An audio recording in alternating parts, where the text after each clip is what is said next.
Today we have a new white belt on the channel, Logan, going up against Saint Gabriel. Logan is a white belt and Gabriel is a purple belt. And for those of you who are not familiar with Gabe is the same purple belt that got tapped out by Basalt's Ben in under 10 seconds. And Logan may just be a white belt, but he's an undefeated MMA fighter, so Gabe has everything working against him in today's role.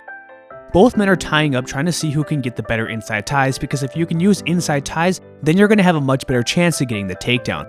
Gabe should have the advantage here because he used to be a wrestling coach for college wrestlers in Iowa, but I'm not sure he'll be able to take on the great strength of Logan. We're just going to see how that one turns out. Now, if you want to learn some wrestling, don't do what Logan's doing. If you have your arms way too wide open, you're going to give your opponent the underhook, and Gabe uses an underhook and a snap to bring him down towards the mat. And then he can start attacking him from north-south, side control, any position that he wants. And being a smart purple belt, Gabe's choice is that he's going to put Logan right into ball mount. He wants to shove his lower region across Logan's face because this is definitely going to get a response of the lower belts as they feel that their manlyhood is being challenged. Logan is trying to push Gabe's head off with his right arm, but this gives Gabe the armbar that he's trying to set up. He sits back for an armbar attempt, but Logan is a very powerful individual and there's no way that Gabe could hold on to this armbar even if he wanted to. Logan hits an extremely hard hitchhiker escape and then randomly turns the other way so he can go right underneath Gabe once again. Gabe is fine just to float on top of Logan, which we can see here. He's pinching the hips and he's using the arms just a little bit to control the spine until he's able to push himself right into mount.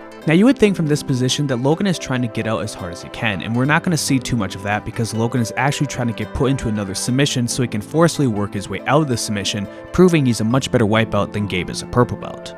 Unfortunately, that game plan sounds not that fun because he's going to have a ton of pressure onto him, and Gabe is looking to set up a triangle from guard, but like I said, Logan is expecting this. He explodes out of the triangle and he's very easily able to defend.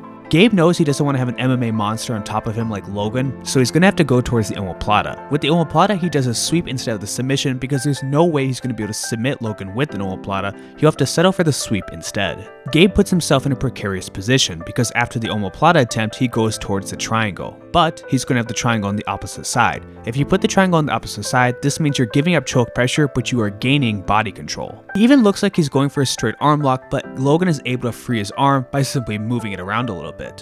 Gabe is focusing on position instead of submission, and because of that, Logan's going to give him a little slap, and then Gabe is looking towards his next attack. When anyone is sitting on the side like this, of course, they're typically looking for the armbar. Gabe wants the armbar and he brings the leg over the head, but as we saw earlier, Logan is a master at escaping armbars. Unfortunately, after his hitchhiker escape, he goes right into the triangle. Gabe is having Vietnam flashbacks of the last triangle and he couldn't finish the choke, so he's going to use the sweep instead, knowing that Logan could explode out of his triangle anytime he wants. He goes right back into mount, but unfortunately as he goes into mount, he has to unlock the triangle to fully settle the position. And after watching Logan escape so many positions, this is the question of the day. How good is your submission defense game? Clearly, Logan is a master and he can Wolverine his way out of any attack Gabe has for him, but how good are you at it? Let me know in the comments below. Speaking of submission defense, Logan is going belly down because Gabe is looking for the Darce. If you can go towards your belly and broaden your shoulders, this is a really good way to counter anacondas or Darce chokes.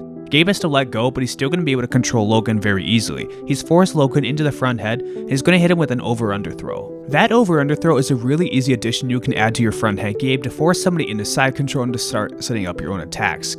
Now Gabe is looking to attack the arm, but you have to know one thing about Logan. He spends a ton of time training with Basalt's Ben. Naturally, by training anywhere within the proximity of Basalt's Ben, you're going to get some amazing submission defense, and that's exactly what we're seeing here from Logan. Even though he's belly down, he could easily get choked out by a rear naked choke. There's no way he could do it to him because he has too much experience training with the master. Logan is even being crafty and he gets an underhook with his right arm, and with this underhook he's going to be able to retain his guard. Gabe is not too fazed by this, however, and he's going to start to set up a new pass against Logan. He's pushing the legs down, he wants to make sure he can control the knee and hips, and as he does this, he's going to jump over the legs to easily pass right back into side control. Maybe not the best guard retention from Logan, but at least he has that submission defense game. Now it's pretty astounding that Gabe has not been able to tap out a white belt yet since he is the purple belt, but you do have to remember one thing, and that's that Gabe is putting on a wrestling clinic / smash pass clinic against Logan. Any position that these two have wound up in, Gabe has dominated him the entire time, and right now he's controlling the head and the wrist and he's working behind Logan once again. He's even going to give him an early Christmas present by giving him the gift wrap position.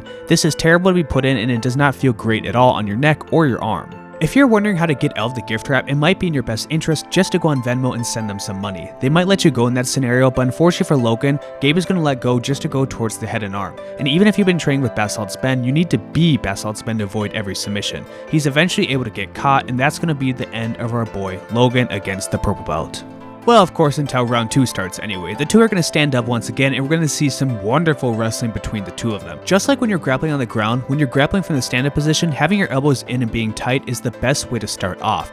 Unfortunately, Gabe makes me really sad because he decides to pull guard, but he gets a nice quick butterfly sweep to land on top of Logan, and it's not looking too great for him at this time because, as we saw earlier, his guard retention was not the best. Gabe is looking for a top guillotine and he has his hand right under the chin, but Logan is able to pry the hands free, and after he can get this arm out of the way, he doesn't have to worry about the choke anymore. Since Gabe is in mount, however, Logan is probably going to fight off a few more submissions, and he's definitely getting his work in on the defense part of this role. Luckily for Logan, however, the round is just about done, so he doesn't have to worry too long about the cardio department. Gabe's going to go for one final attack, and he's looking towards the armbar, but they're going to run out of time. Gabe went for like 30 different submissions in this round, but Logan defended 29 of them, so nice job by Logan beating the white belt and not getting defeated by this purple belt. If you liked the video, please make sure to like, comment, and subscribe, and thank you to all my current viewers and patrons.